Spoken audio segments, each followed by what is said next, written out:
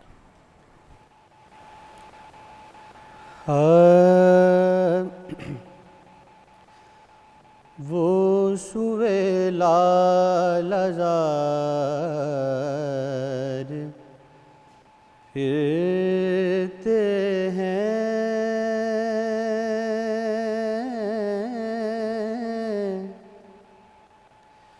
वो सुवे लालजार फिरते हैं, वो सुए लालजार फिरते हैं,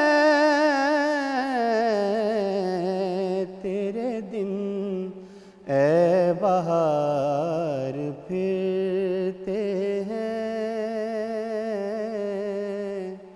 तेरे दिन ए बहार फिरते हैं। उस गली का गदा हूँ मैं जिसमें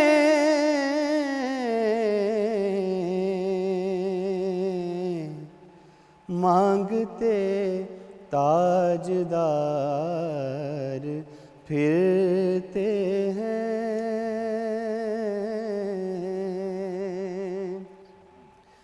मांगते ताजदार फिरते हैं। जो तेरे दर से यार फिरते हैं,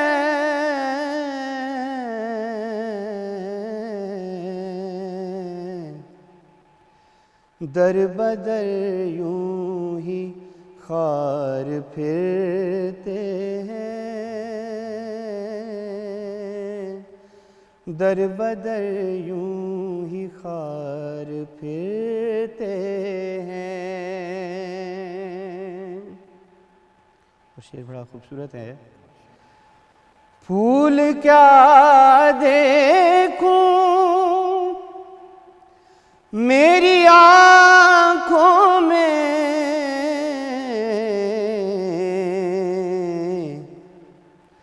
दश्ते तैबा के खार फिरते हैं, दश्ते तैबा के खार फिरते हैं।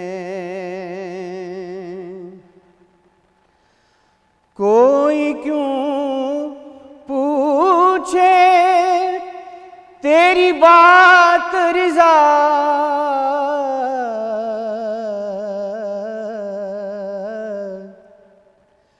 तुझसे कुत्ते हजार फिरते हैं, तुझसे कुत्ते हजार फिरते हैं।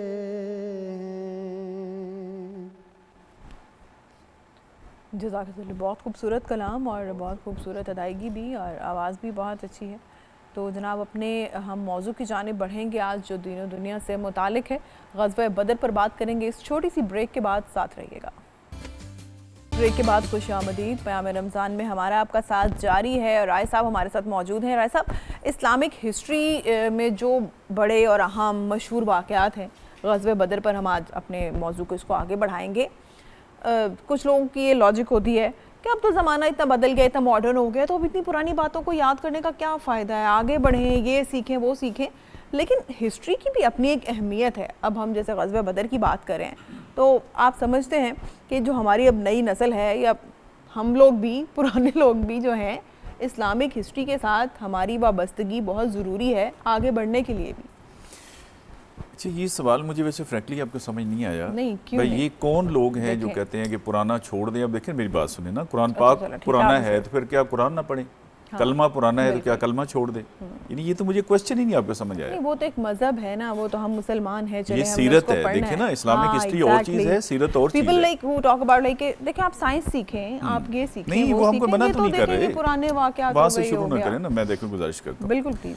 देखिए गुजारिश ये है कि अगर आपने इस्लाम कबूल करना है और Exactly. अगर आप अफोर्ड नहीं कर सकते दोज़ख में जाना और आप चाहते हैं कि जन्नत में सही, जाना है, देखिए ये तो बिल्कुल। सोशल कॉन्ट्रैक्ट है ना। एग्जैक्टली। जो लोग इस्लाम को नहीं मानते, अल्लाह उन्हें रोटी रिस्क देता है, और जो अल्लाह को भी नहीं मानते, एक वो भी है ना दैरिया, वो कहते हैं खुदा ही को हाँ, नहीं, वो जो फ्री ऑफ दैरिया जो है अल्लाह उनको भी रोटी रिस्क देता है। तो ये तो है चॉइस। और इस्लाम ने भी कहा कि ला इकराह फिद दीन, कि आपके दीन में कोई जबर नहीं कि आपको जबर डांग नहीं है। सोटा लेके, तलवार true, लेके, बिल्कुल। ज़बरदस्ती करके लोगों को कलमा पढ़ाएं। लेकिन जब आप कलमा पढ़ लेते हैं, फिर आप ये कैसी बात कर सकते हैं कोई मुसलमान कलमा पढ़े और वो कहे जी ना मैंने कुरान पढ़ना है, ना मैंने कलमा सीखना है, ना मैंने नमाज सीखनी है, ये तो पुरानी है, तो नई वो कोई घर से बनाएगा? देखिए ये चीज़ें तो वही हैं, मतलब हम बिल्कुल, रोटी ये खाते तो हैं, वही वॉशरूम जाते हैं, बच्चे पैदा होते हैं, मतलब ये तो दुनिया में अब ये तो समझिए। Exactly. हाँ देखिए, इस्लाम ने ये तो नहीं कहा ना कि साइंस अपना पढ़े। तो वापस आते हैं ग़ज़वा बदर की True, तरफ। true, हाँ, और उसी के देखिए पर। इस्लामिक हिस्ट्री में और सीरत में फ़र्क है। इस्लामिक हिस्ट्री तो ये भी है ना, जो यहाँ मुग़लों ने बादशाही हुकूमत की, या सलातीन दिल्ली ने की, या फातमीज़ थे, या स्पेन में मुसलमानों की गवर्नमेंट रही, वेरी मुस्लिम सल्जूक थे, वेरेवर देवर। अच्छा, उनके अगर आप वाक़यात पढ़ते हैं तुर्कों के, तो वो भी इस्लामिक हिस्ट्री है, वो आप पढ़ लें तो बड़ी अच्छी बात है, आप सीखते तो सही, तारीख से है। सही, बिल्कुल। लेकिन आप ना भी पढ़ें, आप देखें ना 800 साल इनकी है उस्मानियों की, जिन्हें तुर्क है। चल यार, तुगलक ड्रामे से कुछ लोगों को समझ आ गई, हाँ, वो भी बहुत फेमस हुआ। फेमस हुआ। लोगों ने अच्छा, उसको वो रमजान ठीक में है, बहुत आप देखा। जी पढ़ लेते हैं तो बहुत अच्छी बात है। अगर आप नहीं पढ़ते तो कोई बात नहीं। लेकिन इस्लाम ने ये नहीं कहा कि मॉडर्न साइंसेस, बल्कि मॉडर्न साइंसेस की बुनियाद ही ये सारी चीज़ें हैं। बुनियादी चीज़ें। आपको पता है जहाज़ जो है, ये अब टॉपिक से थोड़ा सा हट रहे हैं, लेकिन मैं आधे मिनट में आपको अर्ज करता हूँ, ये राइट ब्रदर्स ने नहीं बनाया। देखिए कोई चीज़ ऐसे तो नहीं है ना कि जैसे ये कपड़ा है तो ये पहले दिन ही इस बिल्कुल। फॉर्मेट में आ गया, ये पेन है तो ये आज किसी ने Exactly. पहले देखे ना, ये वो लकड़ी से होते थे, फिर बेहतर फॉर्म आ गई, हाँ। फिर उससे बेहतर आ गई। ये इब्ने फरनस था, एक बंदा, मुसलमान था, उसने स्पेन में एक ऐसे लगा के ना अपने साथ बाजुओं के वो पर वगैरह, जो उस वक्त जो भी हाँ, था, बिल्कुल। जंगल से बेचारा गया, वो करके उसने ऐसे ऐसे उड़ा, और वो फिर Exactly. 1 किलोमीटर उड़ लेता था। ये उसने बकायदा उड़ के दिखाया, और जी, जी। उसके दौरान ही उसकी डेथ भी और हुई। मोम से जोड़े थे उसने। एग्जैक्टली, अपने पर। बादशाह के बिल्कुल। सामने वो डेमोन्स्ट्रेशन कर रहा था। तो मतलब कोई भी चीज़ है ना, कागज़ की ईजाद है, इवन ये टीवी है जिसपे हम कैमरे में बैठे, ये कहीं से चल के आई है। बिल्कुल। तो इसमें इस्लाम ने तो बहुत इनकरेज की है। और साइंस आज जो चीज़ें प्रूव कर रही है वो इस्लाम बहुत पहले बता चुका है। ये एक अलग, ये भी एक टॉपिक मैं बिल्कुल। आपको बताऊंगा। नहीं, नहीं, it's ये not भी about हमारा एक topic. फैशन, ये भी हमारा एक फैशन है पाकिस्तान में कि आप हर चीज़ को इस्लाम की को साइंस से साबित करें। साइंस से ये साबित गुनाह करें। कबीरा हाँ, है, इसकी कोई वैसे इतनी ये ज़रूरत भी बिल्कुल नहीं। गुनाह है। मतलब देखे ना, आपको कोई शक है कि वालिद साहब का आपने डीएनए चेक कराया कि आपके अब्बा जी हैं, या मैंने अपने वालिद का डीएनए चेक करवाया, बिल्कुल। फिर साइंस से कराना चाहिए ना, भाई क्या पता हूँ कि ना हूँ। देखिए आपकी गवाही वहाँ ज़रूरत पड़ती है जब आपको शक होता है। मतलब हम लाहौर में बैठे हाँ, हैं, बिल्कुल। इसके लिए कोई गवाही नहीं, आज 18वां रोज़ा है, क्योंकि कोई अभी- गवाही नहीं। अब तो नहीं, खैर ये एक अरसे से कल्चर सा चला आ रहा है। ये कि कल्चर लोग है ना, मैं थोड़ा आपको सा बताता वो हूँ ना, देखे ना, फैशन सा बन गया। गुलाम कौम है, हम पहले एक के गुलाम रहे, फिर दूसरे के रहे, ज़हनी तौर पे अभी भी। अच्छा, अब मैं बताता हूँ कि अल्लाह के रसूल सल्लल्लाहु अलैहि वसल्लम ने फरमाया कि मसवाक करें और ये आपको होगा ना। मैं बताऊँगा वो इटली का फलां एक डॉक्टर है, उसका ये नाम है, एक लंदन का है, तो बंदे कहेंगे ये तो कोई बहुत बड़ी चीज़ अब मिल गई है। बिल्कुल। हमारी जो किताब है ना, ये दी 100 जो लिखी गई, जिसमें हज़रत सल्लम को 100 माइकल हार्ट ने लिखी, जी, सबसे जी। टॉप पे लिखा। जी। हमारे बड़े से बड़े आलमों की मैं कहता हूँ, मैंने उनसे सुना कि जी, तो मैंने उन्हें कहा ये किताब लिखी गई 1978 में, इस्लाम आया 14.5 साल पहले, यानी 1978 से पहले हमें शक था कि हमारे रसूल जो हैं वो सबसे अफसल हैं, और हमें माइकल हार्ट ने ये बताया। माइकल हार्ट ये ने, एक सही अलग कह रहे हैं। डिस्कशन है, लेकिन ये बड़ा खतरनाक ट्रेंड है जिसमें हम बिल्कुल हाँ, नहीं पढ़ते। नहीं पढ़ना चाहते। हमें अल्लाह और अल्लाह के रसूल का कहना काफ़ी है, बिल्कुल हमें exactly। किसी अंग्रेज़ की ज़रूरत नहीं। देखो ना, कल वो अंग्रेज़ कह देते हैं कि मसवाक से नुकसान होता है, तो मेरा मसवाक छोड़ देंगे, नहीं, नहीं, of course ठीक है। not। और ये हमारे लिए अल्लाह और अल्लाह के रसूल का हुक्म आखिरी हतमी, बगैर किसी उसके फर्दर ज़रूरत होना नहीं। चाहिए। अच्छा, अब हम आते हैं उसकी तरफ, ग़ज़वा बिल्कुल। बदर की तरफ। वो और कल अबू हमने- जहल की जो उसमें अबू जहल का मौत बिल्कुल। हुई। अच्छा, मेन तो उसमें बिल्कुल आपने सही कहा कि वो सरगुना था अबू जहल, इसलिए जहालत का बाप उसको कहा गया ना। जी, जी, जहल वो से उसको ही कहते थे, वो अपने आप को कहता था अबुल हकम, कि सही। मैं हिकमत का और दानाई का हूँ, और हाँ, उसके हवारी भी कहते थे। तो हज़रत सल्लम ने कहा कि नहीं, मुसलमानों के यही मशहूर अबू जहल, जहालत का बादशाह। इसको बड़ा रोका उन्होंने, जंग की जरूरत नहीं है, वो तिजारती काफिला खैर खैरियत से मक्के पहुंच गए, तो जरूर इसने कहा नहीं जी मैंने एक तरफ लगाना ही है। और अल्लाह भी चाहता था कि ये इसको फ़र्क पता लग जाए कौन हक पे कौन सच पे। अच्छा, उसमें ये हुआ कि अबू जहल की जो उसको कत्ल किया गया है, ज़िल्लत आमेज़ जिसे हम कहते हैं ना, इसमें आम तौर पे हमारे दो नाम हैं, माऊज और माज के दो बच्चे थे छोटी उम्र के, और उन्होंने हमला किया। बुनियादी तौर पर ये 4 कैरेक्टर्स हैं, ये दो नहीं है। अच्छा, दो लोग हैं जिनका नाम है माज। ज़ाहिर वो कमसन बच्चे तो नहीं थे, अच्छे खासे लड़के, यानी बड़े मर्द भी नहीं लेकिन अच्छे खासे टीनेजर जैसे 16-18 हाँ साल अच्छे, लेकिन अरबों के जरा तगड़े होते हैं ना, ये हमारे 0 साइज के नहीं। अच्छा, एक का नाम था माज बिन अफरा और एक का नाम था माज बिन उमरो बिन जमू। अब ये उम्र में उर्दू के लिहाज से पढ़, यानी एक ही नाम के दो लोगों ने हमला किया। और उसमें ये हुआ कि ये जो थे ना माज बिन उमरो बिन जमू, इन्होंने हमला ज्यादा किया, मतलब इसी वजह से अबू जहल जख्मी हुआ। अबू जहल का जो बेटा था ना इकरमा, जो बाद में मुसलमान हो गया, अच्छा, उन्होंने तलवार मारी इस पे और इनका बाजू कट गया। अब वो बाजू कट के लटक रहा था ऐसे, तो ये एक हाथ से लड़ रहे थे, लेकिन दैट वाज अ प्रॉब्लम। तो इन्होंने ऐसे टांग के नीचे रख के ऐसे खींच के अलग कर दिया। अब लेकिन ये कहना बड़ा आसान है, लेकिन अल्लाह के रास्ते में इतनी बड़ी कुर्बानियां। अच्छा, ये जब दोनों ने उसको अदमुआ कर दिया ना, फिर ये जो है ना हजरत माज, जिनका मैंने कहा माज बिन अफरा, इनके दूसरे भाई का नाम था मुअव्वज। अच्छा, मऊज भी लिखा होता है कई जगहों पे। अच्छा, वो आए, फिर उन्होंने अटैक किया और आखिरी गर्दन जो काटी वो काटी अब्दुल्ला बिन मसूद ने।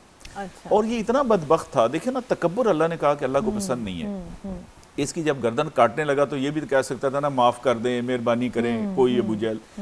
इसने कहा कि ऐ चरवाहे, वो बकरियां चराते थे ना अब्दुल्ला बिन मसूद, आए चरवाहे तू किस ऊंची जगह पे चढ़ गया। और कुछ रिवायतों में ये भी आता है जो शायद बहुत मुस्तरद नहीं है, लेकिन मैंने पढ़ा है कि इसकी जब गर्दन वो काटने लगे ना, तो इसने कहा कि यहाँ से मेरी गर्दन ही काटनी, यहाँ से काटनी है, मतलब पता लगे लंबी गर्दन की सरदार की है।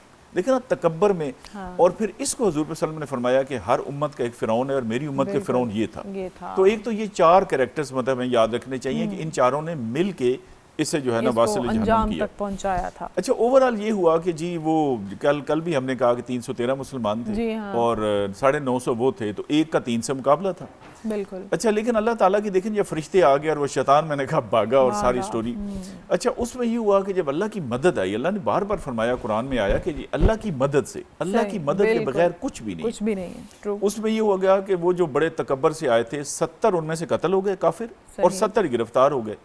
और वो जो 70 काफिर कत्ल हुए वो कोई आम लोग नहीं थे, उनमें 24 सरदार थे मक्का के, जिसमें अबू जहल भी शामिल था। अच्छा, मैं कहता हूँ अल्लाह ताला माफ़ करे, हमने तो सीरत को, कुरान को, हदीस को कोई रिसर्च करने की ज़हमत ही नहीं की। मैं एक बड़े आलिम दीन का बयान सुन रहा था और वो कहता था कि अबू लाब जो है ना वो इसमें मारा गया, अबू लाब इसमें शामिल ही नहीं था।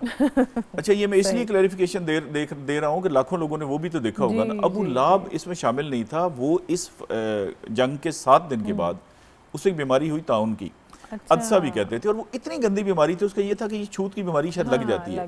अब लाश उसकी पड़ी है, उसके बच्चे उसको नहीं दफना रहे। हुजूर सल्लल्लाहु का सगा चचा जिसमें ना तब्बत यदा अबी लहब मतब। अच्छा, और इस और उसकी बीवी ने बहुत हुजूर सल्लल्लाहु पर जुल्म किए, तो अल्लाह ताला देखे ना उसको एक मिसाल बनाया हमारे लिए। वो ये हुआ कि फिर उन्होंने गड़ा खुदवा के ना गुलामों से ऐसे धकेल के लाश उसके अंदर फेंकी। अच्छा, ये उसके बाद मरा। 70 अब ये गिरफ्तार हो गए, 14 साहबा शहीद हुए जिनकी वहाँ पे बदर में बोर्ड लगा हुआ है, उसी की फोटो मैंने बना के किताब में लगाई है। अच्छा, 14 में 6 मुहाजिर थे, 8 अंसारी थे। अच्छा, अब जो कैदी थे, मैंने अब इससे लेसन हम लेते हैं कि ये जो वाकया हुआ इससे हम सीख क्या सकते हैं। मैंने किताब में 24 लेसन अपनी इस किताब में शामिल किए हैं, लेकिन मैं यहाँ टाइम की किल्लत की वजह से मैं 6-7 जो मोटे मोटे बता देता हूँ। एक तो फिदिया ये था कि 1000 से लेकर 4000 तक ही मुकर्रर किया गया कि वो पैसे दें और अपनी रिहाई हासिल कर लें। वार जो प्रिजनर्स ऑफ वार्स होते हैं ना, कैदियों का तबादला करते हैं, वो भी इसमें हुआ।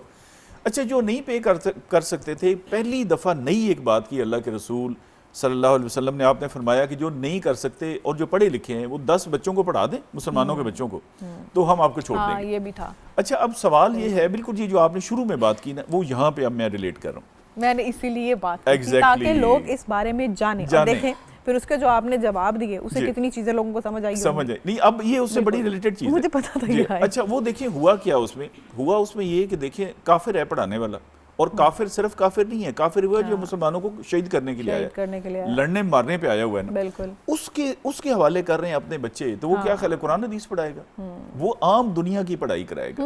यानी ये जो है ना, जो वो जानता था जानता मतलब जो होगा। जानता था बिल्कुल। तो वो तो वही पढ़ाएगा। तो कहने का मकसद ये है कि दुनियावी पढ़ाई पे भी उतना ही जोर उतना अल्लाह के focus, रसूल ने दिया बिल्कुल। जितना दीनी पढ़ाई पे। लेकिन ये अकेले काफ़ी नहीं है ना, दुनियावी ना दीनी, ये दोनों का ब्लेंड होगा, दोनों ये का, मिक्स बिल्कुल। होगी तो बात बनेगी। कॉम्बो है ये।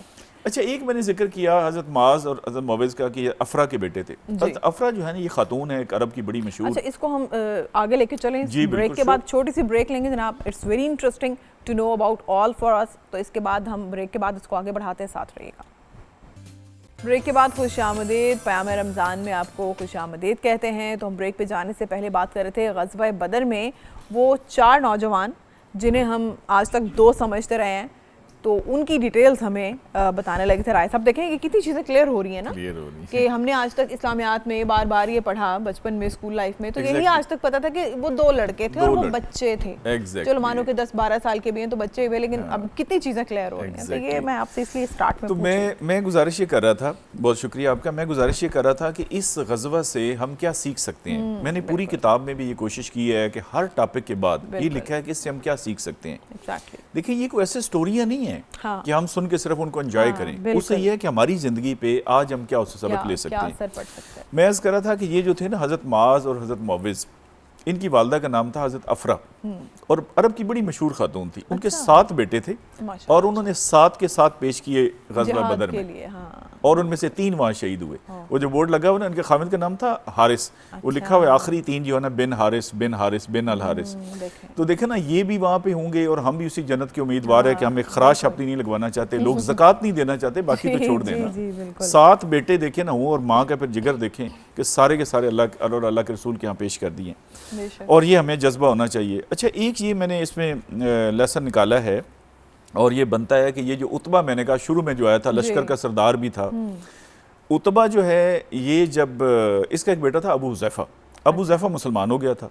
अब उसका यानी आप सोचे ना कि वालिद कि जब वो घसीट के लेके जा रहे थे ना कुएं में लाशें फेंकने के लिए काफिरों की, सोचे बेशक कलमा पढ़ लिया है तो बाप ही ना दूसरी तरफ, उसकी लाश ऐसे घसीट के, तो ऐसे हजूर सल्लम ने देखा ना कि चेहरा थोड़ा उसका परेशान है वो, तो आपने फरमाया कि आप इसलिए परेशान हैं कि आपके वालिद कत्ल हो गए। उसका नहीं, मैं इसलिए परेशान हूँ, मुझे दुख इस चीज़ का है कि मेरे वालिद बहुत समझदार आदमी था, बहुत अक्लमंद था, तो मेरी बड़ी ख्वाहिश थी और मुझे उम्मीद थी कि शायद ये कलमा पढ़ ले। तो ये जो कलमे के बगैर मरा है ना, मैं इस पे दुखी हूँ। मैं इस पे दुखी नहीं हूँ कि वालिद, देखे ना कलमा बीच में है, बीच में वो कल भी एक हमारे कोई बता रहे थे जी कि जो भी अच्छे अमल करे, जो वाली बिल्कुल बात गलत है। अच्छा। हाँ जी, ये हमारे किबला उन्होंने एक नया दीन बनाने की कोशिश की है। अच्छा, वो ये है कि देखे ना, मसला है कि पहले आप कलमा पढ़ेंगे तो आपका अकाउंट खुलेगा। सही। देखे ना, अगर आप बैंक की बजाय के साथ जाके पैसे रोजाना रखाएं तो आपके अकाउंट में क्रेडिट हो जाएंगे? नहीं होंगे। आपका पहले अकाउंट ही तब खुलता है जब आप कलमा पढ़ते हैं। अच्छा, एक साहबी हैं मुसअब बिन उमैर रजी अल्लाह ताला अन्हु, जिनकी मुशाबियत बहुत ज़्यादा थी, हज़ूर सल्लम के साथ शक्ल मिलती थी। अच्छा, उनके एक भाई थे अबू अजीज़। अबू अजीज़ जो है ना, इन्होंने अभी इस्लाम कबूल नहीं किया था, ये गिरफ्तारों में शामिल थे जो कैदी बनाए गए। तो कोई एक मुसलमान साहबी, उनकी ना वो पीछे मुश्कें बांधते हैं ना कैदियों की, भाग ना जाए, वो बांध रहे थे ना, तो ये पास से गुजरे। अच्छा। तो इन्होंने उससे कहा कि भाई ये जो अबू अजीज़ है ना, इसकी ज़रा कस के बांधना, इसकी माँ बड़ी अमीर है, वो देगी ज्यादा पैसे, फिदिये के देगी। अच्छा, भाई ने समझा कि शायद इसने मुझे पहचाना नहीं। अच्छा। वो कहता, मुसब तुम्हें क्या हो गया, मैं तो तुम्हारा सगा भाई हूँ। इन्होंने कहा नहीं, मेरा भाई वो है जो तुम्हारी मुश्किल कस रहा है। अब हमारी सिर्फ भाईचारा उससे है जो कलमा पढ़ता है। देखा ना, सगे भाई को अलग कर दिया और जो कलमा गो है।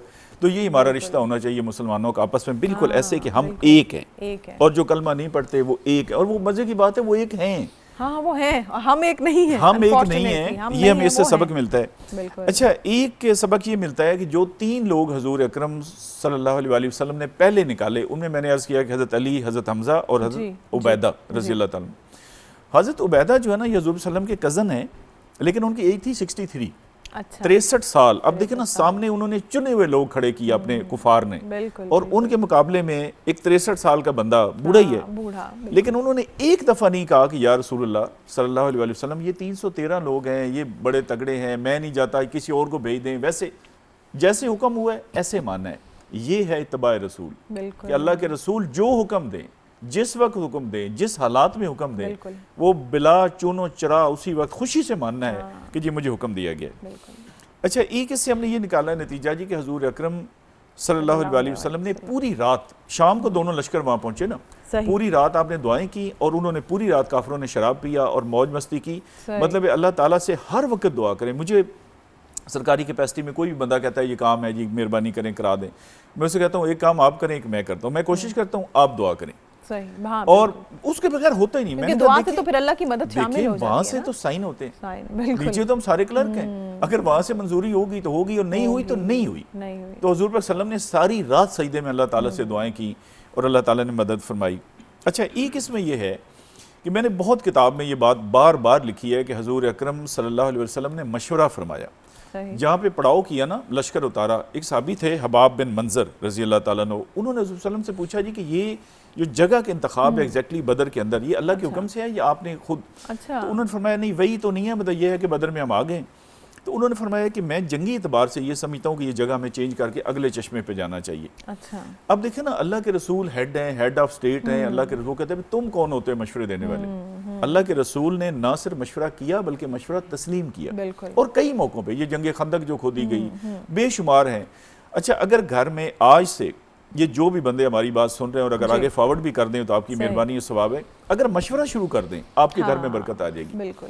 ना हम घर में मशवरा करते हैं, ना दफ्तर में मशवरा करते हैं। जो हेड है वो कहता है सारा कल मेरे में आ गया। देखिए, मैं सबको दफ्तर में, मैं अपने ऑफिस में मशावरत करता हूँ और मैं हर एक को ये कहता हूँ भाई अल्लाह के रसूल पे तो वही आती थी, डायरेक्ट अल्लाह के साथ रब्ता था, हमारे पे वही भी कोई नहीं आती है, मशवरा भी नहीं करते। तो मशवरे की इसमें बहुत ज़्यादा अहमियत है।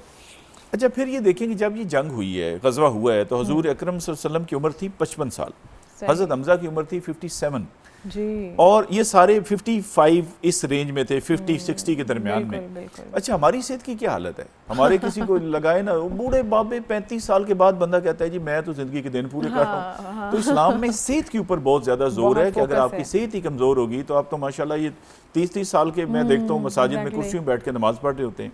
जीरो साइज है उनका, उसकी वजह ये कि ना एक्सरसाइज है, ना अच्छी लाइफस्टाइल ही नहीं है ना, जो हेल्दी लाइफस्टाइल। बड़ा खूबसूरत आपने कहा। अच्छा, एक बात ये है कि जी आपने शुरू में उस तरफ इशारा किया था कि इससे हमारा क्या बनता है। देखिए ना, एक शेर है बड़ा मुझे पसंद है, फजाए बदर पैदा कर फरिश्ते तेरी नुसरत को उतर सकते हैं गर्दों से कतार अंदर कतार अब भी। लेकिन शर्त अल्लामा इकबाल ने पहली रख दी। मेरे ख्याल में मौलाना ज़फ़र अली खान का शेर है, फजाए बदर पैदा कर। फजाए बदर क्या थी? बदर में क्या था? देखिए नॉर्मली तो यही है ना, दो जंगें होती हैं, एक पार्टी इधर होती है, इधर होती है, लड़ाई होती है, एक जीतता है एक हारता है। नहीं, यहाँ ये मामला नहीं था। इधर थे हजूर अकरम सल्लल्लाहु अलैहि वसल्लम, उनके मद्दे मुकाबिल थे उनके सगे चचा अब्बास, बिल्कुल आगे दूसरी तरफ खड़े हुए उनके दामाद अबू लास, ये मुसलमान नहीं हुए थे। सामने खड़े हैं हज़रत अली के भाई अकील, कज़न, उनके साथ जंग है, लड़ाई, एक ने मरना है। अबू उबैदा अल जर्राह, एक तो उबैदा थे ना जो 3 में मैंने गिनाया, ये और साहबी अबू उबैदा, इनके सामने इनका सगा बाप, इधर बेटा इधर बाप, मुसलमानों की तरफ बेटा है सामने बाप, इन्होंने सगे बाप को तलवार से खुद कत्ल किया। ये कहना बड़ा आसान है, मैंने वही कहा ना कि हम किस मुंह से लेके जाएंगे जी कि या अल्लाह जन्नतुल फिरदौस में आला तरीन मकाम अता फरमा। अबू हुज़ैफा जो मैंने बताया कि उसका ये जो उतबा का बेटा था, देखिए बाप सामने खड़ा है उतबा, उसका भाई अबू हुज़ैफा का वलीद सामने खड़ा है, चचा शिबा। ये पता है ना, उतबा की बेटी है हिंद, जो अबू सुफियान की बीवी, जिसको हिंदा हमारे लोग कहते हैं। हिंदा नाम ही गलत है, हिंदी नाम है। हिंद नाम है, वो हमारे शेरों में भी आता है, हिंदा मिजाज फलाना, हिंद नाम है उनका। अच्छा, हजरत उमर रज़ी अल्लाह ताला उन्होंने अपने सगे मामों को कत्ल किया। अच्छा, मामों से देखें बहुत ज्यादा प्यार होता है। हजरत मुसअब बिन उमैर का मैंने बता दिया कि उनके सामने उनका भाई अबू अजीज खड़ा है। हजरत अली के सामने उनका भाई हजरत तो नहीं उस वक्त अकील थे, हजरत अबू बकर सिद्दीक रज़ी अल्लाह ताला अन्हु ने, उनका बेटा अब्दुर्रहमान काफिरों की तरफ, और ये इधर। तो बाद में जब वो मुसलमान हो गया अब्दुर्रहमान, तो ऐसे बाप बेटा हजरत अबू बकर और वो बैठे हुए थे एक दिन, तो अब्दुर्रहमान ने कहा कि अब्बा जी जिस दिन बदर का दिन था ना, आप 2-3 दफ़ा मेरी तलवार की जद में आए, लेकिन मैंने कहा जी बाप है तो मैं नहीं तलवार नहीं चलाई। हज़रत अबू बकर सिद्दीक रज़ी अल्लाह ताला अन्हु पे कुर्बान जाए उनको ईमान पे, उन्होंने कहा अल्लाह की कसम खा के मैं कहता हूँ कि अगर तुम मेरी तलवार की जद में आते मैं तेरी गर्दन उड़ा देता। ये है फ़ज़ाए बदर पैदा कर फरिश्ते तेरी नुसरत को उतर सकते हैं गर्दों से कतार अंदर कतार अब भी। देखा ना, अल्लाह को पुराना तो नहीं हो बिल्कुल, गया, ना बिल्कुल, रिटायर हो गया, ना बूढ़ा हो गया, exactly। ना उसकी कोई ताकत है, हाँ वो तो हमेशा से हमेशा हमारा कनेक्शन खत्म हो गया। यही वजह है हाँ। कि हम उसकी रूह को नहीं समझ पा रहे, रूह इस को। बात की, इसकी स्ट्रेंथ को नहीं समझ पा रहे। बिल्कुल। वही आपने जो बात की कि हम इधर उधर फिरते रहते हैं कि मेरा ये काम हो जाए, लेकिन जहाँ से होने है, जहाँ से मंजूरी आनी है, उस तरफ रुजू नहीं करते। तो राय साहब ने बड़ी खूबसूरत, वैसे तो खैर सारी बातें खूबसूरत बहुत होती हैं शुक्रिया। आपकी, लेकिन ये बात हमारे समझने की ज़रूरत है, ये ईमान का हिस्सा है कि अल्लाह से दुआ ज़रूर करें। जब आप अपने किसी मसले के हल के लिए दुआ भी शामिल करते हैं तो उसमें अल्लाह की मदद शामिल हो जाती है। एक छोटी सी ब्रेक पे जाएंगे, साथ रहिएगा। दामान शिफाअत में छुपाए रखना अपने दामान शफाअत में छुपाए रखना मेरे सरकार मेरी बात बनाए रखना मेरे सरकार मेरी बात बनाए रखना अपने दामान शफाअत में छुपाए रखना अपने दामान शफाअत में छुपाए रखना मेरे सरकार मेरी बात बनाए रखना मेरे सरकार मेरी बात बनाए रखना। मैंने माना कि निकम्मा हूँ मगर आप कहो, मैंने माना कि निकम्मा हूँ मगर आप कहो, मुझ निकम्मे को भी सरकार निभाए रखना, मुझ निकम्मे को भी सरकार निभाए रखना मेरे सरकार मेरी बात बनाए रखना। किसी मनसब का तलबगार हूँ ना दुनिया का, किसी मनसब का तलबगार हूँ ना दुनिया का, हाक हूँ मैं मुझे कदमों से लगाए रखना, खाक हूँ मैं मुझे कदमों से लगाए रखना मेरे सरकार मेरी बात बनाए रखना। आप याद आए तो फिर याद न आए कोई, आप याद आए तो फिर याद न आए कोई, गैर की याद मेरे दिल से बुलाए रखना, गैर की याद मेरे दिल से बुलाए रखना मेरे सरकार मेरी बात बनाए रखना। जब सवाने पे खुर्शीद कयामत आए, जब सवाने पे खुर्शीद ईद क़यामत आए, अपनी जुल्फ़ों के गुनाहगार पे साए रखना, अपनी जुल्फ़ों के गुनाहगार पे साए रखना। मेरे सरकार मेरी बात बनाए रखना। शायद इस राह से खालिद कभी आका गुजरे, शायद इस राह से खालिद कभी आका गुजरे। अपनी पलकों को सरे राह बिछाए रखना, अपनी पलकों को सरे राह बिछाए रखना।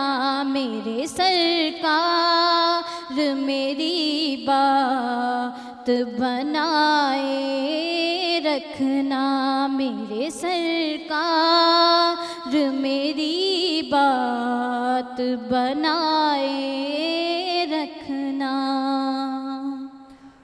जज़ाकल्लाह साइमा, बहुत अच्छी आपने नात पढ़ी और आवाज़ भी आपकी बहुत अच्छी, अल्लाह आपको इसकी जज़ा दे। तो जनाब बढ़ते हैं हमारे नेक्स्ट सेगमेंट की जानिब, पब्लिक का रमज़ान, और हमारे आज के गेस्ट भी मौजूद हैं, तशरीफ़ ला चुके हैं, और बहुत ही मशहूर शख्सियत, और उनकी इस शोहरत के पीछे जो उनकी मेहनत है, एक पूरी उसकी एक कॉन्टेक्स्ट है, वो ख़ुद बताएंगे। तशरीफ़ ला चुके हैं और बहुत मशहूर फिल्में उन्होंने हमारी फ़िल्म इंडस्ट्री को दी हैं। अगर हम बात करें जनाब वहशी जट और फिर मौला जट, और उसका जो सीक्वल हमने देखा लेजेंड्स ऑफ मौला जट, तो आप इन तमाम फिल्मों के राइटर हैं, उनसे जानेंगे कि फ़िल्मी सफ़र उनका एक अफसाना नवीस से कैसे इसमें वो उस पर आए और कैसा गुजरा है सफ़र। Sir very warm welcome to you, और बहुत खुशामदीद, बहुत शुक्रिया आपका वक्त देने के लिए। मैं आपसे ये जानना चाहूँगी कि पाकिस्तानी फ़िल्म इंडस्ट्री की जानिब आपका आना, ये आपका इंटरेस्ट कैसे डेवलप हुआ, या शुरू से ही आपका ये एम था?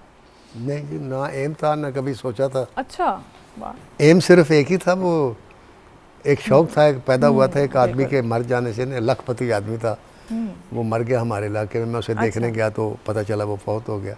तो मैंने देखा अखबार में उसकी खबर नहीं छपी थी। अच्छा। तो मैंने एक मेरी बहन के ससुर थे, उनसे पूछा, वो पढ़े लिखे थे थोड़ा, कि उसका नाम नहीं आया। तो कहने लगे बेटा अखबारों में नाम ऐसे थोड़ी आता है। मैंने कहा किन का आता है? कहता है उन लोगों का आता है जो कुछ ऐसा काम कर जाएं जो नस्लों पर असरअंदाज हो। तो बस वो एक ही शौक़ उस दिन अल्लाह से दुआ की, या अल्लाह इतना नाम दे दे कि मैं जब इस दुनिया तो जाऊं तो अखबार में खबर लगे कि आज एक आदमी इस दुनिया में नहीं रहा। ये एम लेकर मैं चला, और फिर मैं पाकिस्तान आर्मी में ये सोच कर गया कि वहाँ निशान हैदर जिनको मिलता है उनका बड़ा नाम होता है, और हर साल उनका अखबार में छपता भी है। तो गया, मैं सिलेक्ट भी हो गया। तो जिस बैच में मैं सिलेक्ट हुआ, हम 2 लड़के सिलेक्ट हुए थे। दूसरे लड़के का नाम परवेज़ मुशर्रफ था। अच्छा, ज़बरदस्त। तो हम वापस आ रहे थे, तो रावलपिंडी के पास एक पुल है बहुत बड़ा, अंदर एंट्रो तो या निकले तो पुल आता है, वो सेम का पुल है, बड़ा लंबा सा। वहाँ जब हम बस में आ रहे थे तो मैंने उनसे पूछा, मैंने कहा यार परवेज़, यार ये निशान हैदर लेने का क्या तरीका है? तो कहता है एकदम, कहता तुम निशान हैदर लेने के लिए आर्मी में आए हो? मैं कहा हाँ। तो मैंने कहा, कहता क्यों? मैंने कहा मशहूर होना चाहता हूँ। कहता निशान हैदर मरने के बाद मिलता है। तो शहादत के बाद ही मिले। ये सुनना था, मैंने आर्मी ज्वाइन नहीं की। अच्छा। और फिर मुख्तलिफ सफ़र करता करता वो जब आर्मी ज्वाइन नहीं की तो वालिद साहब ने घर से निकाल दिया। फिर अपनी ज़िद पर कायम रहा, और फिर बीए करने के बाद ये एमए किया, फिर दूसरा एमए किया, और सही यहाँ लाहौर में मुख्तलिफ लोगों के घरों में काम करता रहा, ट्यूशनें पढ़ाता रहा, टाल पे काम करता रहा, लकड़ियों का पठानों के, मेहनत। और फिर एक क्लर्क हो गया की जगह डबल एमए करने के बाद। और स्टूडियो के चक्कर लगाने शुरू किए। अच्छा। 7 साल तक चक्कर लेकिन लगा। लिखना तो ये हर बंदे के बस की बात नहीं है। जी, ये पैदाइशी अल्लाह ने मुझे ये फ़न दिया था। अच्छा। और जब मैं बीए किया तो मैं नावल लिख चुका था और मेरे नावल बड़े हिट हुए। सही। तो वो फिर फिल्म इंडस्ट्री में तो किसी ने घुस नहीं दी, जब बाहर ही बैठा रहता था। 7 साल फिरता रहा। सही। 7 साल के बाद चांस मिला एक आदमी को कहानी सुनाने का। बहुत बड़े डायरेक्टर थे, अल्लाह उनको जो हरीके रहमत करे, इकबाल कश्मीरी साहब। अच्छा अच्छा अच्छा। तो उन्होंने 4 सीन सुनने के बाद कहा कि कहानी तो ख़त्म हो गई। मैंने जिद की कि नहीं, कहानी आगे शुरू हुई। तो कहने लगे यार तुम्हें किसने गलतफहमी डाली कि तुम राइटर हो, चलो बाहर चलो जाओ, कोई और काम करो। ओके। बाहर निकला मैडम, फिर वो वापसी पे जब मैं जा रहा था रोता हुआ, तो मोहम्मद अली साहब से और ज़ेबा जी से मुलाकात हुई। फिर उनके साथ हसन अस्करी साहब थे। उन्होंने मुझे रोते देखा, वो अपने कमरे में ले गए। उन्होंने पूछा भाई क्या बात है? मैंने बात सुनाई। सही। तो वो उन्होंने कहा, आगा हसन अस्करी साहब अल्लाह जन्नत से, उन्होंने कहा कि यार वो मुझे कहानी सुनाओ क्या थी। मैंने कहानी सुना दी।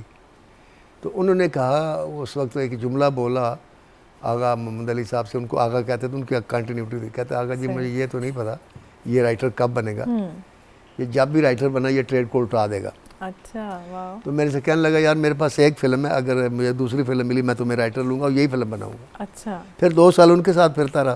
सही। 2 साल के बाद उनको फिल्म मिली, तो फिल्म बनी, वो वैशी जट थी जिसकी कहानी सुनाई थी। और उसके बाद उसने बाकी ट्रेड को उल्टा दिया। बिल्कुल सही। और ऐसा उल्टाया कि मुझे सीधा कर दिया। जबरदस्त। और हम आज तक उस ट्रेड में घूम रहे हैं। सही। और आज भी ट्रेड वैशी जट के दायरे में घूम रही है और मौला जट के दायरे में। और वो बॉर्डर पार भी चला गया मेरा मौला जट। बिल्कुल। अब वहाँ एनिमल देख लें, वहाँ पठान देख लें, जवान देख लें, जो मर्जी फिल्म देख लें, सालार देख लें, आपको उसके पीछे पैशन, जज्बा, एटमॉस्फेयर, जोग्राफिया मौला जट का नज़र आएगा। जो एक मास्टर आइडिया है इसका जो है वो वही नज़र आएगा। अच्छा, आपने मौला जट और फिर लेजेंड्स ऑफ मौला जट, ये दोनों आप ही के प्रोजेक्ट्स हैं, लेकिन आप खुद पर्सनली अगर देखें तो इसमें क्या फ़र्क देखते हैं आप इन दोनों में? मौला जट जो पहली थी वो उस नस्ल के लिए थी जिन्हें हर हाल में सिनेमा देखना होता है। अच्छा। जी हाँ, क्योंकि और कोई उस वक्त ऑप्शन नहीं था। एंटरटेनमेंट नहीं थी। सही। और लेजेंड ऑफ मौला जट उन लोगों के लिए है जिनके हाथ में रिमोट कंट्रोल है, 184 चैनल देखते हैं और जो पसंद नहीं आता उनको चले जाते। तो उस नस्ल के लिए हमने बनाई। तो इसमें बिलाल अशारी का बड़ा कंट्रीब्यूशन और कॉन्फिडेंस है और अल्लाह ने हमें फिर इज्जत दी और हमारी सोच से बढ़ कर दी। बिल्कुल। अच्छा। अच्छा, मैं आपको मज़ेदारी की बात बताऊँ कि लोग पत्नी कहते होंगे कि जी मैंने ऐसे किया तो मुझे पता था ऐसे हो जाएगा, ऐसे हो जाएगा। मेरी हर सुपर हिट फिल्म ना मेरी तवक्को से ज़्यादा हिट हुई। मतलब मुझे ये कभी नहीं होगा वैशी जट ऐसे हिट होगी या मुझे इतनी शोहरत मिल जाएगी। फिर मौला जट का डायलॉग लिखे तो जो यूनुस मलिक साहब थे, अल्लाह उनको गरीके रहमत करे, वो डायरेक्टर थे। तो उन्होंने सरवर भट्टी को कहा, भट्टी साहब नासिर दीप ने कहानी बहुत अच्छी, डायलॉग कुछ नहीं। अच्छा। तो मुझे तो आप यकीन करें 1 सेकंड में बुखार हो गया क्योंकि मैंने इतनी मेहनत से वो डायलॉग लिखे। बिल्कुल। तो वो फिर भट्टी साहब ने कहा कि यूनुस साहब बात ये है, ये सोना मिट्टी मुझे पसंद है, आप स्क्रीन पे चढ़ा दें। अच्छा। और आज मौला जट को डायलॉग के जरिए याद किया जाता है। तो ये वो भी नहीं सोचा था कि ऐसे होगा। अच्छा। इस फिल्म के बारे में मैंने इतना ज़रूर कहा था लेजेंड मौला जट के बारे में बिलाल अशारी साहब को, जब उन्होंने मुझे फिल्म दिखाई उस पर LCD पे कंप्यूटर, कहने लगे कैसे लगी? मैंने कहा ये तो मुझे नहीं पता, लेकिन अगर इसने पाकिस्तान के अंदर 100 करोड़ से ऊपर बिजनेस ना किया अच्छा तो ये मेरी तरफ से डेड फ्लॉप फिल्म। वो कहने लगे नहीं हो सकता है लेकिन पाकिस्तान में तो नहीं, क्योंकि उस वक्त पाकिस्तान में हाईएस्ट बिजनेस जो था जी वो जिस फिल्म का था उसने 73 करोड़ किया था। अच्छा। All over the world. ठीक ठीक। तो कहने लगे ऑल ओवर द वर्ल्ड मिला के हो सकता है। मैंने कहा नहीं बिलाल, पाकिस्तान में 100 करोड़ होगा तो ये हिट होगी। वाह वाह। तो अल्लाह ताला ने वो मेरी दुआ सुन ली, यूँ कह ले या पत्नी किसकी दुआ, आई डोंट नो। मैं अक्सर सोचता हूँ लोग मुझे पत्नी क्या क्या खिताब से नवाजते हैं, तारीफ़ें करते हैं, बाखुदा समझ नहीं आती मेरी अंदर कोई काबिलियत नहीं है। मुझे ऐसा लगता है मेरी किस्मत बहुत अच्छी है। अच्छा, एक और चीज़ मैं आपसे जानना चाहूँगी कि इस्लामिक जो हीरोज़ हैं हमारे या हमारे तहरीक पाकिस्तान के जो हीरोज़ हैं, आपको नहीं लगता कि पाकिस्तान में फ़िल्म इंडस्ट्री में इस पर बहुत कम काम हुआ है? क्यों नहीं हम इस तरफ आए ज़्यादातर? हमें इसलिए नहीं आया इस तरह कि ये एक लावारिस बच्चा है पाकिस्तान फिल्म इंडस्ट्री। जैसे मतरूका जायदाद हिंदुओं की मुख्तलिफ लोगों के हाथ आ गई, आपने कोठी पर कब्जा कर लिया, मैंने कोई घर लिया, किसी इंडस्ट्री फैक्ट्री ले ली, तो ये हिंदुओं ने बनाई थी इंडस्ट्री और इसमें मुसलमान उनके मुलाजम काम कर रहे थे। सही।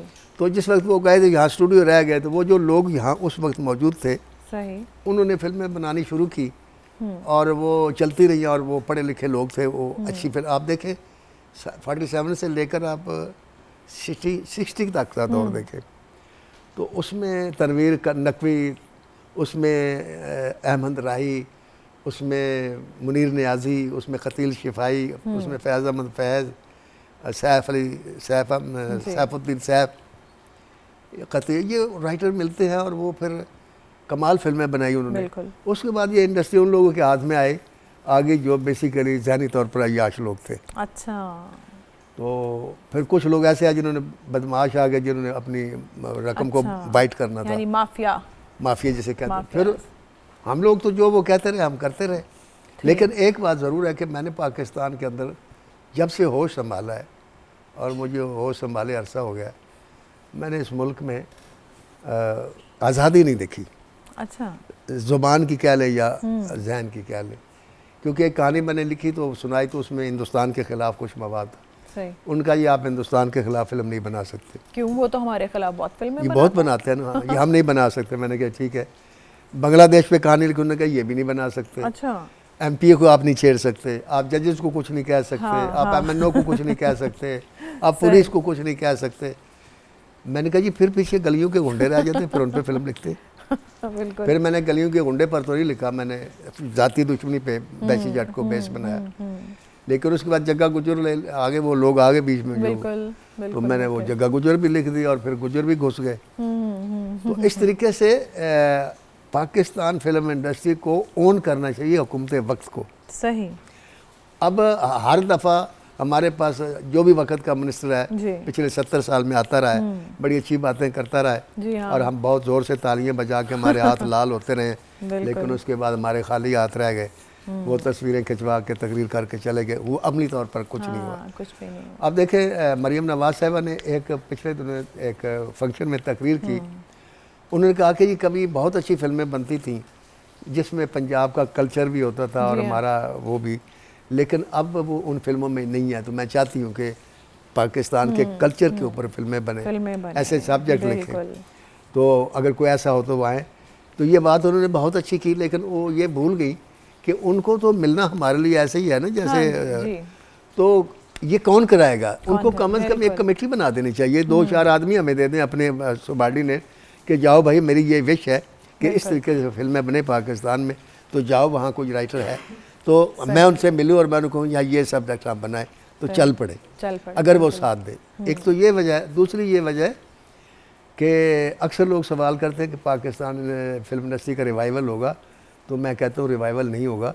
पाकिस्तान के कुछ फनकारों का रिवाइवल होता रहेगा। सही। मसलन फवाद खान की कोई फिल्म हिट हो जाएगी, हमजा अब्बासी की साल में कोई हिट हो गई, कोई नासिर अदीब की हिट हो गई, कोई डायरेक्टर बिलाल अशारी की हिट हो गई। इंडस्ट्री का रिवाइवल नहीं होगा, हमारा फनकारों का जिनको अल्लाह ने कोई किस्मत दी वो होता रहेगा। क्यों कि फिल्म जो है वो पब्लिक की पहुंच से दूर होगी। एक मखसूस तबके के लिए जिनके पास अपनी गाड़ी है, अपनी कोठियाँ, ब्लैक मनी है, वो जाते हैं, क्योंकि एक फिल्म देखने के लिए टाइम के अलावा कम से कम 3-4 हज़ार रुपये एक आदमी पर खर्च होता है। हाँ, बिल्कुल। वो सन में चले गए, इनको साइड सन में गवर्नमेंट को बनाने चाहिए। ये मेरी मरियम नवाज साहिबा को अगर ये प्रोग्राम उन तक पहुंच जाए तो मेरी सजेशन है कि अगर आप इंडस्ट्री का रिवाइवल चाहती हैं, अगर आप चाहते हैं स्ट्रीट क्राइम कम हो, तो फिल्म इंडस्ट्री को प्रमोट करें। छोटे छोटे सन में बनाएं हर शहर में, जहाँ 300 से ज़्यादा हर तबके के लिए, हाँ, जहाँ 300 से ज़्यादा टिकट ना हो। आप यकीन करें पिछली हिस्ट्री उठा कर देख लें, हमारी इंडस्ट्री के दौर में ना कराची में स्ट्रीट क्राइम था, ना लाहौर में था। क्यों? वो जो लोग थे ना कमाते थे पैसे, जो सनमे में 3 घंटे घुस रहे, एसी में बैठ रहे, हो गए थे ना लोग उसमें। अब लोग बाहर हैं तो क्या करें? एक महंगाई, एक वो, तो ज़रूरत है कि पाकिस्तान फिल्म इंडस्ट्री को इसलिए भी प्रमोट करना चाहिए। मैं मरियम नवाज साहब से ये दरख्वास्त करूँगा कि जर्मन और जापान ने 2 एटम खाए, 2 एटम बम, और जर्मन ने 2 आलमी जंगें हारी। दोनों आज दुनिया की सबसे बड़ी ताकतें हैं, और दोनों ने अपनी कौम के मोरल को ऊंचा किया है थ्रू फिल्म इंडस्ट्री। क्योंकि जो काम फिल्म में होता है, देखें मौलवी का आवाज़ हर कोई नहीं सुनता, फिल्म हर कोई देख लेता है। तो अच्छे सब्जेक्ट्स पे फिल्में बनानी और फिर चाहिए। वो आप देखें ना, मैंने एक फिल्म लिखी काले चोर, उसमें मैंने मौजूद बनाया था जुर्म 24 घंटे इंसाफ 8 घंटे। जी जी जी। उस वक्त 2 बजे के बाद आपको रिलीफ नहीं मिलता था। अदालत 91 में 90 में मेरी वो फिल्म रिलीज हुई और 90 में उस वक्त के चीफ जस्टिस ने ये ऑर्डर कर दिया कि एक मजिस्ट्रेट, ड्यूटी मजिस्ट्रेट जरूर होना चाहिए, 24 घंटे आप रात के 2 बजे भी आप रिलीफ दे सकते हैं। तो वही देखे ना कि अच्छे टॉपिक तो पर जो एक अच्छे टॉपिक पे फिल्म बनी, उसने आपको आउटकम दिया, उसका आउटकम आया उसका। तो अच्छी फिल्म होगी तो आप देखें मौला जट बनाई, एक सिस्टम के खिलाफ बनाई और वो सिस्टम आज भी है। बिल्कुल। तो मौला जट भी जिंदा है। बिल्कुल ऐसे। और आप किसी जो लीडर की तकरीर होगी, टीवी टॉक शो होगा, असेंबली में आपको मौला जट का जिक्र जरूर मिलेगा। जी, वो या किसी किरदार का मिलेगा। एग्जैक्टली। कुछ मजीद आपसे तो कितना असर है, आप कितना असर है बिल्कुल कि अब असेंबली में एक आदमी कह रहा है कि अगर आपने मौला जट स्टाइल हुकूमत करनी है तो ये है, वो करनी है तो ये है। बिल्कुल। यार जब आप तक मौला जट पहुंच गया, आसफ जरदारी भी डायलॉग बोलता है, एतजाज हसन भी डायलॉग बोलता है, बेनज़ीर भी बोली, नवाज शरीफ साहब ने भी बोला, मरीम नवाज ने भी मौला जट का जिक्र किया।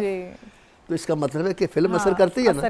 तो इस कलम को, मेरे को या हर राइटर के कलम को आप अपने आवाम के लिए, कौम के लिए यूज करें। और ये जो कौम बिखरी हुई है, जो बिगड़ी हुई है, जो एक दूसरे के खिलाफ हो रही है, जिसको अपना मुस्तकबिल नजर नहीं आ रहा, ये हम बता सकते हैं थ्रू फिल्म। इनको करना चाहिए। कुछ मजीद अहम सवाल जनाब नासिर अदीब साहब हमारे साथ हैं, उनसे करेंगे। इस छोटे से ब्रेक के बाद साथ रहिएगा।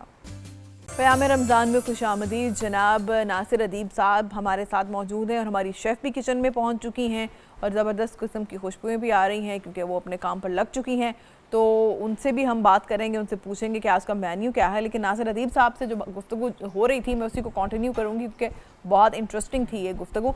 अच्छा नासिर साहब, एक सरगोदा का गाँव हवेली स्याला बहुत दूर, वहाँ पर एक लड़का रहता था मोहम्मद नवाज़। उस मोहम्मद नवाज़ ने कभी ये सोचा था कि वो फ़िल्म लिखेगा, वो नॉवेल्स लिखेगा, और फिर वो क्या इंस्पिरेशन थी कि वो मोहम्मद नवाज़ से नासिर अदीब हुआ? जी, वो एक छोटा सा वाक़या हुआ जिसने मुझे सोचना सिखाया कि मैं छोटा सा था, मेरे ख्याल में 2 साल उम्र होगी और उस वक्त मैं माँ का दूध पीता था, वो ज़माना मुझे याद है। तो मैं एक दिन बैठा था तो मेरी माँ ने एकदम औरतें पास बैठ कहती बाहर तू जब चला जाते की कर रहे। मैं बाहर चला गया, वो हम वाल साहब के पास, उनके पास 10-12 बंदे बैठे, तो उन्होंने एकदम नज़र पड़ी तो कहते तू थे की कर रहा, चल अंदर जा। मैं अंदर चला गया, वो अंदर से फिर माँ ने मुझे बाहर डांट के भेजा, वाल साहब क्या उन्होंने फिर डांट के भेजा, दरमियान में डेढ़ थी, मैं वहाँ यूँ टेक लगा के बैठ गया। तो 2 साल के बच्चे में जो सबसे पहली सोच मेरी आई, मैंने कहा ना तो मेरे साथ माँ प्यार करती है ना मेरे साथ बाप प्यार करती। अच्छा। तो ये जो सोच थी ना, ये वो चंद लम्हों की वो जो तन्हाई थी, उसने मेरे अंदर नासिर अदीब पैदा किया। वाह। और उस नासिर अदीब को राइटर बनाया मेरे बाप ने। अच्छा। जिसको पुलिस ने पकड़ा और मेरे सामने मारा। Oh my God. वो लंबा किस्सा है, आप छोड़े।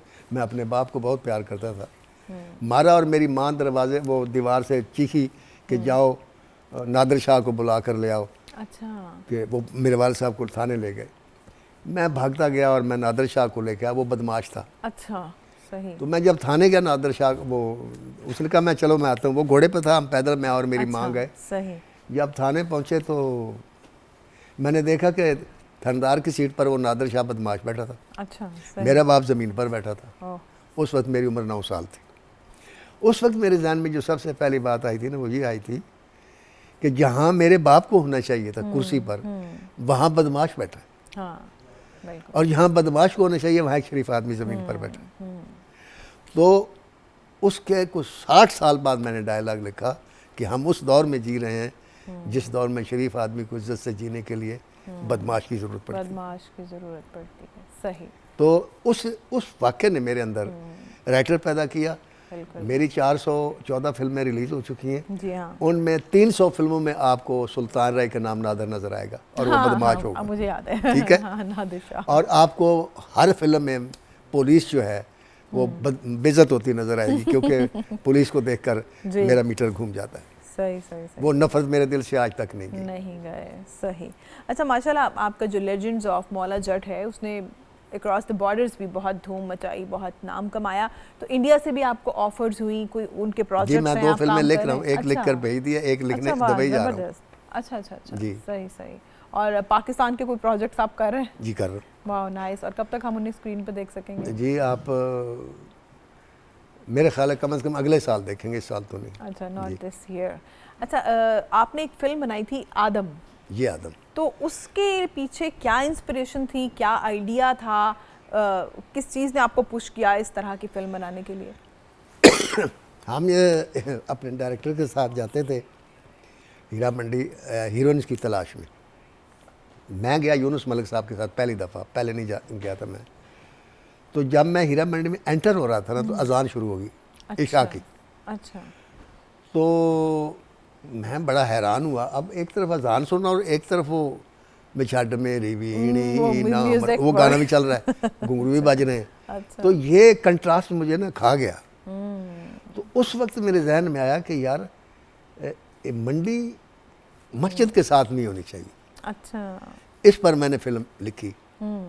अब वो मंडी गिराने के लिए आता है वो बदमाश, सुल्तान राय ने वो रोल किया था। ठीक है। तो वो पुलिस वाला कहता है कि तू मंडी नहीं टा सकता। कहता क्यों? कहता ये विरसा है साडे कल्चर का, ये यादगार है पुराने दौर की। अच्छा। तो ये नहीं टाई जा सकती। कहता जे बसां दे अड्डे पुट्टे जा सकते हैं, जे मझां शहर शहरों बाहर जा सकती हैं, तो मस्जिद के सामने मंडी क्यों नहीं पुट्टी जा सकती? तो यहाँ बड़ी क्लैप हुई। वो कहता कुछ भी तू ये नहीं कर सकता। वो चला जाता, कहता कि तू मंडी नहीं टान देता, मैं मस्जिद टा देंगा। अच्छा। अब मस्जिद को उसने गिराना शुरू किया, शाही मस्जिद को। अच्छा। तो पुलिस गई और उसने कहा हाशू एक ही जुल्म कर रहे, खुदा दे घर नूं टा रहे हैं। कहता खुदा दे इस दुनिया च लखां घर ने, किसी भी घर च रह लेगा। Oh my God, लेकिन अच्छा। मैं मंडी के सामने मस्जिद नहीं रहने देगा। अच्छा, ये वो फिल्म है जिसको आपने बिला मुआवजा लिखा था? नहीं, ये फिल्म वो है जिसको मैंने खुद बनाया।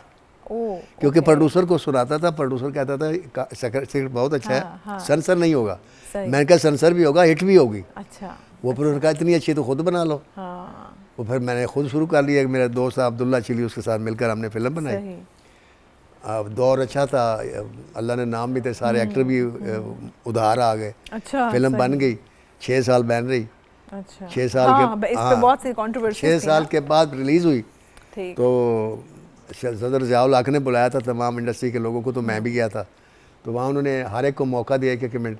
तो मैंने ज़िया साहब को डायरेक्ट मुखातब करके कहा, क्योंकि जुर्रत मेरे अंदर शुरू से है, मैं जट हूँ। तो मैंने कहा ज़िया साहब आपने फैसलाबाद का रेडियो का इफ्तिताह किया था, आपने एक डायलॉग बोला था, अखबार में छपा था कि मैं रेडियो पाकिस्तान पर खुश हूँ, किसी ने मेरी कौम का रुख काबे की तरफ मोड़ दिया। मैंने कहा ये मैंने फिल्म बनाई है, ये आदम मैंने कौम को काबे के अंदर पहुँचाया है, और ये आपके डॉक्टर सफदर महमूद ने बैन की हुई है। अच्छा। वो फिर जब जवाब देने लगे ना हर एक का, तो उन्होंने डॉक्टर सफदर महमूद से कहा कि आप इन्हें कल सर्टिफिकेट दे दें फिल्म का। अच्छा, सही। अगले दिन मैं सर्टिफिकेट लेने गया, तो डॉक्टर सफदर महमूद साहब ने 17 उलमा बुलवाए हुए थे। ओह, सही। अलामा शिया के भी, सुन्नी के, बरेलवी, चकड़ेली, 17 के 17 उलमा ने ये लिखा था कि ये फिल्म एक लफ्ज़ काटे बगैर पब्लिक को दिखाई जाए। ज़बरदस्त। और डॉक्टर सफदर महमूद ने सर 3900 फुट फिल्म काट के मुझे दी। अच्छा। वो फिर मैंने दोबारा हमने शूटिंग की, लगाई, और वो सुपरहिट हुई। फिर शेख रशीद साहब उस फिल्म का मुझे बेस्ट राइटर का अवार्ड देने आए। सही सही। तो मैंने माइक पकड़ा, तो आवारी में फंक्शन था। ठीक। मैंने कहा शेख रशीद साहब, आपकी हुकूमत ने 6 साल इस फिल्म को नाकाबिले नुमाइश करार देकर बंद रखा। सही। आज उसका मुझे बेस्ट राइटर का अवार्ड देने आए। ऐसी मुनाफिक हुकूमत का ना अवार्ड चाहिए ना पैसे चाहिए। वो 25,000 रुपया और वो मूर्ति मैंने अपने असिस्टेंट को दे दी। अच्छा अच्छा। जो मेरा डायरेक्टर भी था। ठीक ठीक ठीक ठीक। तो जनाब, गुफ्तगू का सिलसिला आगे बढ़ाएंगे, एक छोटी सी ब्रेक लेंगे, फिर आपको किचन में लेकर जाएंगे, शेफ़ वहाँ पर मौजूद हैं। एक छोटी सी ब्रेक ले रहे हैं, साथ रहिएगा। ब्रेक के बाद खुश आमदीद। तो जनाब, क़याम रमज़ान में अब वक्त है मोस्ट अवेटिंग सेगमेंट का, यानी मैं जा रही हूँ किचन में और हमारी शेफ़ महविश सितारा मौजूद है। अस्सलाम वालेकुम महविश। वालेकुम सलाम, कैसी हैं आप? मैं बिल्कुल ठीक हूँ। तो क्या मेन्यू है आपका? मैं फिर भूल गई, आपने हालांकि मुझे बताया भी था हमेशा की तरह। आज मैंने बनाया है चटपटा समोसा। अच्छा। उसके साथ मैंने बनाई है फिरनी और तरबूज का ड्रिंक। सही। तो अच्छा, आज बस आप हमें समोसे खिला देंगी? हाँ जी। कैसे पेट भरेगा यार हमारा समोसों से? नहीं, आज गुजारा करना पड़ेगा। और उसी के साथ साथ ये हम समोसों के साथ डालेंगे कनौर की केचप को। ओके, ये आपने इसलिए रखा था? हाँ जी बिल्कुल। हम सर्व करेंगे आज। टमाटो हो गई इनकी, टमाटो सॉस हो गई। Tomato sauce. Oh my God. अच्छा, तो बहुत ज़्यादा नहीं निकाल लिया आपने? नहीं, समोसे भी तो ज़्यादा है ना। ओके, तो ये सबके लिए। अच्छा, ठीक हो गया। और इसको इसके हम अलावा यहाँ रख मुझे रहे इनकी हैं। चिली गार्लिक भी दिखाई दे रही है यहाँ पे। जी, चिली गार्लिक सॉस जो है वो हमने समोसों के अंदर डाली है। अच्छा, बिल्कुल, तभी आप उन्हें चटपटा कह रही हैं, दैट्स सही। व्हाई। सबसे पहले जो हमने चटपटा समोसा के लिए लिया है, समोसा पट्टी है 1 अदद। उसमें आप 1 से 2 जितनी भी आपको यूज़ में मतलब लग जाए। चिकन है आधा किलो उबला हुआ, शिमला मिर्च है 3 अदद बारीक कटी हुई, बिल्कुल चॉप करनी है। गाजर हैं 3 अदद फाइन चॉप, प्याज हैं 3 अदद फाइन चॉप, हरा प्याज है 4 अदद, उसको भी आपने बारीक कट कर लेना है। अगर आप दूसरा प्याज ले रहे हैं तो आप हरा प्याज का सिर्फ ग्रीन वाला हिस्सा यूज़ करेंगे, और अगर आप नॉर्मल प्याज नहीं ले रहे हैं तो आप हरा प्याज कम्प्लीटली इसमें ऐड करेंगे। मैदा लेंगे हम 4 खाने के चम्मच, नमक 1 चम्मच, काली मिर्च है 1 चाय का चम्मच, चिली सॉस है 4 खाने के चम्मच, सिरका है 4 खाने के चम्मच, सोया सॉस है 4 खाने के चम्मच, फ्राई के लिए कश्मीर कुकिंग ऑयल है, और हमने इसमें लिए है चिली गार्लिक सॉस जो हमने जो इसका खास इंग्रेडिएंट है जिससे ये चटपटा बनेगा। जिससे ये चटपटा बनेगा। अच्छा, मुझे यहाँ पे ये एक ब्लू कलर का पाउच नजर आ रहा है, हेलमंस, ये कोई मायो है या ये भी कोई सॉस है, ये क्या है? ये मायनीज है। अच्छा। इसको भी आप समोसों के साथ इस्तेमाल कर सकते हैं। बिल्कुल इसको कर सकते हैं। सही। और हमने सबसे पहले जो चिकन है उसको बॉयल करने के बाद उसको एक पैन में निकालना है, फाइन चॉप करना है। चॉप करने के बाद सारी वेजिटेबल्स इसमें ऐड करनी है, और जितनी सॉसेज हैं हमने लिखी हैं इसमें, जिसमें चिली सॉस है, सिरका है, काली मिर्च है, नमक है, सारे अपने मसाला इसमें डालने हैं। और लास्ट में हमने चिली गार्लिक सॉस के 4 टेबल स्पून जो चम्मच है वो इसमें डाल के उसको अच्छे से मिक्स करना है। 1 से 2 मिनट कुक करने के बाद हमने इसको साइड पर निकाल लेना है, और उसके बाद समोसा जो पट्टी है उससे हमने उसके अंदर उसकी फिलिंग करनी है, और हमने अपने समोसे रेडी कर लेने हैं, और इनको फ्राई करना है कश्मीर कुकिंग ऑयल के अंदर। और नेक्स्ट क्या है जी? हमारी फिरनी। सेकंड हमारी रेसिपी है स्वीट में है, चावल का फिरनी है। इसमें मैंने लिया है चावल का पाउडर, लिया है चावल का आटा जिसको कहते हैं, 5 खाने के चम्मच, दूध है 1.5 लीटर, खोया है 1 कप। खोए की जगह पे अगर आपको बर्फ़ी भी डालना चाहें तो वो भी बहुत अच्छा लगे। बिल्कुल। चीनी है इसमें 2 कप, बादाम, किशमिश, अखरोट हैं तकरीबन 10-10 अदद, इनको आपने क्रश करना है, और काजू भी 10 अदद, इनको भी आपने क्रश करना है। और इसमें आप सब्ज़ इलायची तकरीबन अगर पिसी हुई है तो ½ टीस्पून, वरना 1 से 2 अदद, वो भी आप यूज़ कर सकते हैं। और चांदी के वर्क हमने लिए हैं फॉर गार्निश। हमने दूध को बॉयल करने से पहले उसके अंदर चावल का आटा डालना है, अच्छे से उसको मिक्स करना है। मिक्स करने के बाद ताकि उसमें लम्स ना बने, और साथ ही हमने खोया भी ऐड कर देना है, और उसको अच्छे से कुक करना है। इसकी कुकिंग जो टाइम है वो 30 to 35 मिनट है। अच्छा। 30 से 35 मिनट यहाँ के लिए, और अगर आप घर पे कुक कर रहे हैं तो आप कम अज कम इसको 1 घंटा कुक करें, क्योंकि जो फिरनी और खीर जितना ज्यादा कुक होती है स्लो फ्लेम के ऊपर, उतनी ही ज्यादा इसका कलर भी बड़ा अच्छा आता है, और ये बहुत मजे की भी बनती है। यानी लो फ्लेम पे से पकाते हैं। लो फ्लेम पे, यानी कि जो इसका कलर है वो व्हाइटिश नहीं होना चाहिए, जरा ब्राउन में या पिंकिश ऑफ हो जाए। बिल्कुल। तो उसमें ये है कि जो फिरनी का और खीर का जो टेस्ट है वो बहुत अच्छा आता है। बस आपने इसको अच्छे से मिक्स करते जाना है विस्क से, और इसको कुक करते जाना है। तकरीबन मैंने 30 से 35 मिनट कुक किया है। लास्ट में मैंने इसके अंदर शुगर ऐड की है, अगर आप चाहें तो इसमें कंडेंस मिल्क भी डाल सकते हैं। और अच्छा, बर्फी भी हो जाएगी, मैविश या खोया या कंडेंस? नहीं, इनमें से कोई ऑप्शन है, कोई एक चीज। हाँ जी बिल्कुल। अच्छा, वैसे अगर नहीं भी इनमें से कोई, तीनों में से कोई एक चीज नहीं डालते तो क्या ये फिर वो उतनी थिक नहीं होगी? ये अच्छा, नहीं थिक नहीं, उतना रिच टेस्ट नहीं आएगा। अच्छा, ये टेस्ट बिल्कुल जैसे आप भाई। हाँ बिल्कुल, टेस्ट की तो सारी बात है। तो जैसे आप बाजार से खाते हैं आपको बिल्कुल बाजार वाला टेस्ट आएगा। अगर आप इसको ज्यादा कुक करेंगे, सेकंड आप इसके अंदर अगर कंडेंस मिल्क यूज करें, खोया है तो खोया डाल दें, अगर खोया नहीं तो आप बर्फी भी ऐड कर सकते हैं 1 से 2 बार। तो इससे आपकी फिरनी जो है वो बहुत अच्छी बनेगी। थर्ड हमारी जो रेसिपी है वो है तरबूज का जूस। तरबूज आजकल मतलब बाजार में बहुत आए हुए हैं, तो मैं हमेशा कोशिश करती हूँ कि वो फ्रूट यूज़ करूँ जो इजीली अवेलेबल हो। इसमें मैंने लिया है तरबूज 1 अदद, पुदीने के चंद पत्ते हैं, चीनी इसमें ली है 4 चम्मच। अगर आपका तरबूज बहुत मीठा है तो आपको इतनी शुगर डालने की जरूरत नहीं है, आप 1 से 2 चम्मच भी डाल सकते हैं। सबसे पहले मैं विश ये कैसे डिसाइड होगा तरबूज खरीदते हुए कि ये लाल निकलेगा या खरीदते हुए नहीं, जब आप घर लाके इसको कट करेंगे, इसको खा कर देखिए। हम वहाँ भी कटवा लें ना, जैसे हम एक चंक निकलवा लेते हैं। एक बात है, तरबूज का जो टेस्ट है वो कलर से भी पता हो जाता है। अगर बहुत रेड है तो आप ये समझें वो गारंटी मीठा है। मीठा है तो बिल्कुल। बस ठीक है, आप घर लाएं उसको, या चख लें या उसका कलर देख लें। तो आपने इसमें चीनी ऐड करनी है, उसमें पुदीने के पत्ते ऐड करने हैं, बर्फ़ ठंडा पानी ऐड करना है, अच्छे से ब्लेंड करना है।